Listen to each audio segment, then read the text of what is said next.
career. But what's the feeling now relegation is confirmed for yourself and the group of friends? Yeah, it's a definite. So it's always then it's hard. It's very disappointing. It's obviously not something that happened from today until tomorrow. It's weeks leading into this.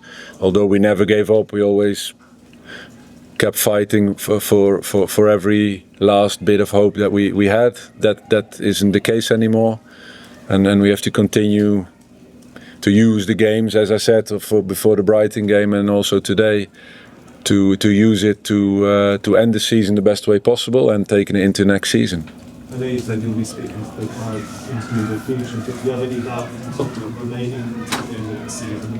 How do you to start building for that?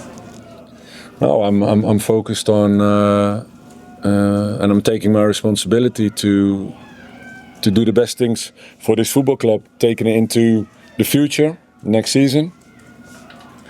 And performances like the Brighton and the Liverpool game are signs that players are willing to do that and develop and take it. Finish the season the best way possible and take it into next season, because the new season will start and continue and in the championship for this football club next season. So you have to take the responsibility, and that's what I'm doing for the next 5 weeks, and after that we have to see. Through the season as a whole, where do you think it went wrong? Where do you think the team came up short? I think over 32 games or 33 games, it's the level of the 3 promoted sides, and well, Leicester as a promoted side has been too big compared to the other 17 teams. It's clear that the difference in quality is there. 2 teams relegated already, and the other one 15 points behind with 5 games. So the gap is big for the promoted sides and the rest. I think that's the first conclusion and the most important one. Particularly with Leicester, I mean, are there any factors that you feel with this club that, you know, beyond that issue of the promoted clubs, that Leicester in particular, where do you think you and this team came short? That's the same answer that I just gave you. Drew, when you first watched Leicester at Brentford, just after you were being appointed, has this turned out to be a tougher job than you thought it was that day? I expected to get more points than I was able to get over the games that I was able to lead. I think there were some very good performances. And that's what we also said after the games in press conference, good performances but no points.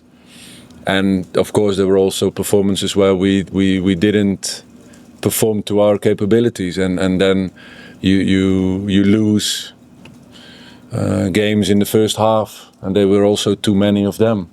So it was a mixture, and I expected to bring more points to the table for Leicester. Would you change anything that you'd done? I've done everything in the interest of the club. So no, I wouldn't change, because it's my job with my staff to make decisions before and not after. And afterwards is always easy. You can always say this was good, this was not good. Yeah, I can evaluate it too. But the decisions are made with all the people within the club. Made with one goal, is to win games, bring points on the table. So no, there are no regrets in that sense. Now relegation's confirmed, have you got any plans now to sit down with the ownership of the club, discuss the future? Because a lot of work needs to be done now. Yes, and performances like Brighton and Liverpool are helpful towards that process. So that's where I feel that the club has to use this time, because if not, you're going to waste it. You're going to be relegated. So yeah, what does it matter? No, it still matters, and that's what the players are showing. And I will keep doing that for the remainder of the season. And obviously, in a situation like this, you have to sit very carefully with the club to discuss the matters. Any message for the supporters as well? There was a lot of protests again today. There was a plane that went over before the game. I can only thank them for their support. They reacted really well on the performance of the players. Also the reaction after the game. That was nice to see. It has been different here as well, and it's also something that we're working on to improve. Jordan. Rick, just looking back, how much of a blow was it you couldn't bring any players in January? Because obviously that did a big impact on your plan. Yeah, because you know that the gap is big with the promoted sides and the other 17 teams. So I felt it was important to strengthen the team, in certain positions.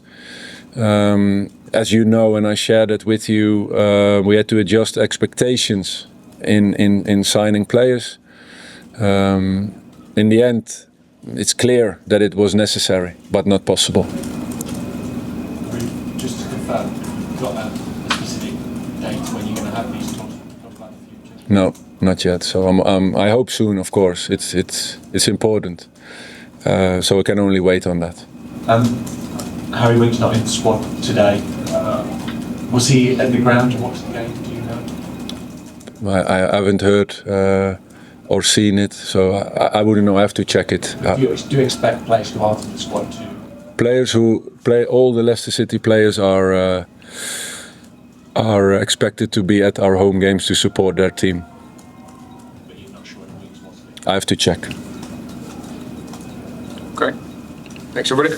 Thank you. Thank you.